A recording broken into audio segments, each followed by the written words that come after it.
me. There's my book if anyone wants one.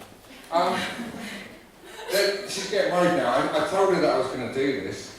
You've given a camera person a hard time. I can't hear you. Push up. Thanks. That's an empty glass. Right. I told you I was going to do this. But the reason I came up here is because, like, obviously I'm stood down the front. But you know what? I'm nothing special. I'll give you a clue. None of you are either. We are all ordinary. Celebrate your ordinariness. If you believe that people are special, if you believe that people are exceptional, if you believe that people are inspirational, then that's putting them on a pedestal that you might say, you know what, I can't do that. Because they're doing this because they're special. But you know what? None of us are. We're all ordinary. And I would just like to quote Noel Gallagher, that amazing philosopher of the last century, after whom my son is named. And I would just like to say, please don't put your life in the hands of a rock and roll band. They'll throw it all away. Thank you. Anyway, I'll do what I'm supposed to do now. Without slipping on people. I love this because she was looking so worried then because... But I didn't warn you, I told you I was going to do it. Hello! Unpredictability. Hi, I'm Sophie Cook. In case you haven't noticed. 4 years ago I was stood on the pitch at Charlton Athletics Ground, the Valley, as the football club that I'd supported my entire life, AFC Bournemouth, got promoted to the Premier League as Football League champions. I was the club photographer. I'm stood on the pitch, being sprayed by footballers with champagne, which, for the record, isn't as cool as it sounds. In reality, it's icky and sticky and it buggers up your camera gear. But this was the greatest day in the history of my football club. And I'm stood there at the centre of these celebrations. And I was terrified. I was terrified because I knew that summer I was going to tell them something that I thought would end my career in football. I've known that I was transgender since I was about 7 years old. I remember going on a family holiday to a holiday park in South Wales.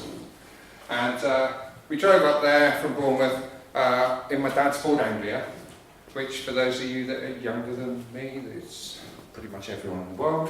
I look a lot younger than I am. It's monkey serum. It was the car from Harry Potter. You what? You did say serum. I said serum, yes.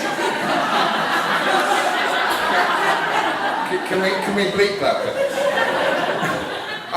Yeah, so we were in my dad's Ford Anglia, which was the car from Harry Potter. It was a real car. It couldn't fly, so I think by the time we got to South Wales, my parents were sick and tired of these two screaming kids in the back of the car. To all the parents out there. I mean, this was 1974. So, back then, good parenting was a bottle of Coke and a packet of crisps. So we arrived, my mum and dad went off to the bar, my brother went off to play football, and I went off to meet these other kids. And the thing is, I'd never met these kids before, and I was never going to meet them again. And I remember being introduced to them, and it's like, hi, my name's Jenny. Obviously, at 7 years old, I was quite cute. I'm still cute, but got a bit of that with it now. But no one batted an eyelid. And at the end of the week, my parents came out of the bar. I mean, they had fed us in the meantime. They didn't just shh. But and these parents went, "Bye, Jenny." My parents looked at me kind of funny. And I just went, weirdos have been doing that all week, absolutely no idea what they're talking about. But, I mean, this was the mid-70s. We didn't have the internet. We didn't have LGBT role models. We certainly didn't have trans role models. In fact, the only time you ever heard about trans people was if a Sunday newspaper was crucifying someone. And because of that sense of isolation, of being like I was the only person in the world that had ever felt this, at the age of 12, I first tried to take my own life. My youngest daughter See, this is the thing, I've been talking about this for like the last 4 years. When I started doing this, she was about that age. Now she's 15, going on 26.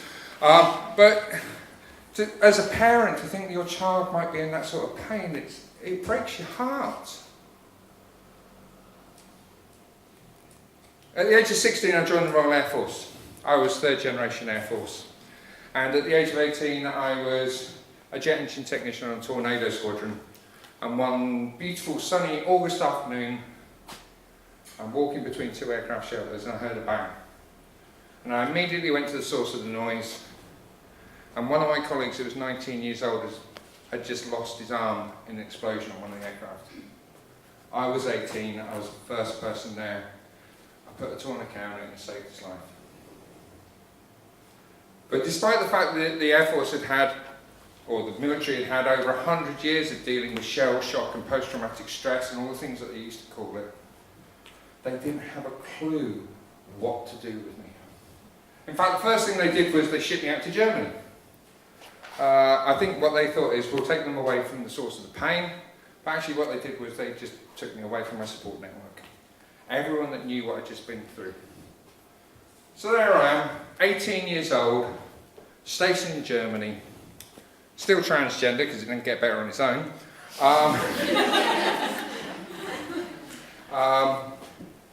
Depressed, self-harming, suicidal, and using alcohol to try and numb the pain. And basically that was my life for the next 3 decades. Around about 2000, I started to work out what my gender identity meant. And I'd learned that there was a thing called transgender people. I realised I had to transition. So I went and I saw the doctors and I started to transition, and for some reason I didn't call myself Jenny, I called myself Sophie. But the world was a very, very different place back in 2000. Everywhere I went I would be abused. I got abused in my doctor's waiting room and he said, well, you chose to do this, so you're going to have to get used to it. Which first of all shows he knows nothing about trans, because you certainly don't choose it. And secondly, that he had no empathy as a human being. And then my partner got pregnant. And the plan was that our child would have 2 mothers from the day they were born, which back in 2000 was unheard of, especially if one of them was trans. On the day my son was born, Noel, named after Noel Gallagher, not caused by Noel Gallagher.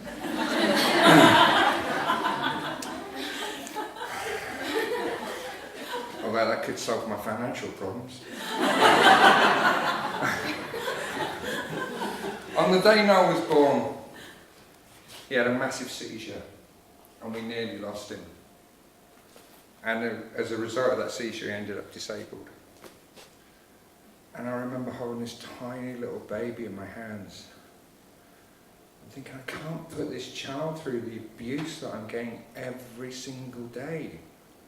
His life is already going to be hard enough as it is, without having a trans parent on top of that. So I took Sophie, and I murdered her, and I buried her for 15 years. Now imagine what it's like taking something that's so intrinsically a part of who you are. Your gender identity, your sexuality, your religion, a love of music, any of these things, and not just not do it, but deny that it ever existed. I think we can all guess that that's probably not a healthy place to be. Every single day of the next 15 years I thought about suicide. Even on days when I thought I was doing alright, I could be driving down the road and this little voice in the back of my head would just go, yeah, but if you let go of the steering wheel, the pain would just end. And then in January 2015, of all places to have my epiphany moment, I was in the Hotel Ibis budget in Bradford. I love the way just saying the word Bradford gets a laugh. Even in Bradford, that gets a laugh. Gets more of a laugh in Leeds, but yeah. Hotel Ibis budget in Bradford. A place where many a weary traveller has looked out the window and gone, where did my life go wrong? And as I'm looking out the window, this light bulb just went off above my head. And I just thought to myself, that's why you hate yourself so much. And I went into town, I bought some clothes, and I bought some makeup, and you know what? The pain just stopped. And I thought, is that all it took to not want to die? 1 minute, oof, you're open. Right, anyway, have I got 2 minutes? Right, so, blah, blah, blah. Right, so, but of course it wasn't, because I then had to go back and throw a hand grenade into my life. Were you timing that bit? Bugger, don't go off piste. Don't waffle about going off piste when you run out of time. Anyway, blah, blah, blah, blah, blah. So, I realised I had to transition, lost my family, all the rest of it. My kids are the most important thing in the world to me. But the thing is, after all this, and the thing is, when I transitioned, I thought I was going to lose so much. I thought I was going to lose everything. And after I transitioned, I still carried on working in football. I was the first trans woman to ever work in the Premier League. In 2017, I was a parliamentary candidate in East Worthing Shoreham. I remember walking in there and people went, "You do realise this isn't Brighton?" No one's going to vote for a trans woman here. But you know what? In a place where in 2015 only 9,000 people voted Labour, in 2017 21,000 people voted for a trans woman in East Worthing Shoreham.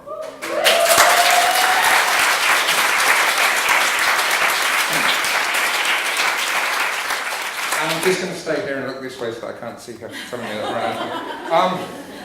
But the thing is, despite all of this, despite all of the amazing things that happened since my transition, working in Premier League, I was a presenter on Latest TV. I mean, it's not like being a real TV presenter, but I was on Latest TV. And I was on Radio Reverb, not being a real radio presenter. But the thing is, I got to do all these amazing things, but you know what? I was still struggling with my mental health. I was still struggling with those days when I felt suicidal. And the thing is, I actually realised that I had no control over this. And I came up with this philosophy to keep myself safe. And to explain my mental health to myself. And the philosophy was, I know that one day I will kill myself. Because I don't know how to stop feeling this way. But it won't be today. And in the meantime, I'm going to do the best I can to enjoy every single day. And then on the day that I die, in many, many years' time, I'll look back and realise that I didn't get around to doing it. And that's why I've got "Not Today" tattooed on my wrist, just to remind me every day that this isn't the day I die. The thing is, that allowed me to have those days when I felt suicidal without heaping guilt and shame on top of it. Because it was the guilt and shame that magnified its ability to hurt me. I know that I have no control about when those feelings come. But, oh, I thought she was waving bits of paper at me. But the thing is, and a lot of people that have never been in that place think that suicidal feelings are caused by external elements in the world. Something that goes wrong in your life. You know what? It isn't. It's there. And you don't have control over when that feeling comes. And if you think you have, then that's just heaping blame on yourself for the fact that you feel that way. So, by taking away the guilt and the shame about the fact that there are days when I feel suicidal, and there are still days when I feel suicidal. I felt suicidal yesterday. But you know what? I now look at it and I go, you know what, I feel suicidal. I can't control when I feel suicidal, but I can control how I react to it. The thing is, I know that I'm never going to do it. Because I know that suicide isn't the end of pain. All it does is take your pain and give it to someone else. And this is my pain to carry, not theirs. Not my kids' pain to carry. I also know that the feeling will pass. I first tried to take my life when I was 12. I'm now 50. So that's like, what, 26 years of... and I'm still here. Because the feeling always passes. And you know what, when I gave myself permission to feel that way, without the guilt and shame, the feeling started passing quicker. And it started started appearing less frequently. Now, when I transitioned, I thought that I was going to lose everything. I thought I was going to lose my family, I thought I was going to lose my career in football, I thought I was going to lose my kids, which is the most important thing in the world to me. And when I first came out, people kept saying to me, "You're so brave, you're so brave, you're so brave." I am brave, but that's because I occasionally wax. But the thing is, like, being yourself isn't brave. Being yourself should be the default position for everyone. So I don't think people that are being themselves are inspirational. It should be the default position for everyone. And after a while I started to realise, you know what, I'm not brave. Steve, the person that I was before, was the brave one. He was the one who woke up every day wishing he was dead and held it together long enough for me to be here. And I wrote a poem to him, thanking him for his bravery all those years, because I now have a love for him that unfortunately that poor tortured soul could never have for himself. And I posted this poem on social media. And in the space of 2 sentences, my then 11-year-old daughter summed up the power of being authentic, the power of being true to yourself, and the power of love more eloquently than I ever could. And she just wrote, "You're my hero. Steve was great, but Sophie's better." Thank you, everyone.